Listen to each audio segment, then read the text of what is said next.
हमारी जे.एंड.के की एम्स है।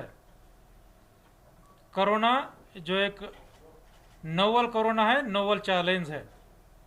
अगर हम स्कीम शोरा जैसे इंस्टीट्यूट्स को उसमें अगर नहीं लगाएंगे तो कब इसी इंस्टीट्यूट्स का फ़ायदा होगा आम आवाम के लिए।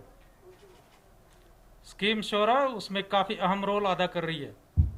अगर स्टैटिस्टिक्स के बात करूं, मोर देन जो है 150 के करीब इनके पास पेशेंट्स रहते हैं और डेली 600 से 700 टेस्टिंग ये कर रहे हैं।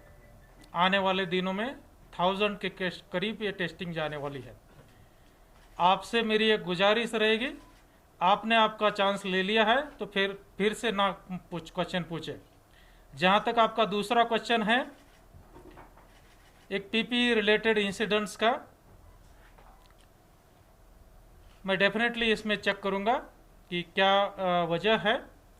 लेकिन आप सब जानते हैं दुनिया के हर नुक्कड़ इन कॉर्नर से पीपी मास्क, खास करके N95 इनकी डिमांड्स है। डिमांड्स और अवेलेबिलिटी या सप्लाई उसमें काफ़ी मिसमैच है। ये सिर्फ लोकल कंडीशंस के हिसाब से नहीं है, इवन उसको आप बड़े पैमाने पर भी मिसमैच को देखा जा सकता है। प्रयास कर रहा है एडमिनिस्ट्रेशन, प्रयास कर रहा है हेल्थ डिपार्टमेंट उसको कैसे मेटअप कर सके। गिवन सर्कमस्टांसेस में जो है पूरे कंट्री में हेल्थ का अमला उसको कारगर तरीके से हैंडल कर रहा है। इवन हेल्थ में भी बहुत सारे लोगों को एक्सपोजर भी हुआ है। बारामूला में भी एक वैसी केस सामने आई जिसमें कि एक हमारा डॉक्टर को कोरोना एक्सपोजर हुआ है। एक फार्मासिस्ट को अनंतनाग में ये चीज़ सामने आई।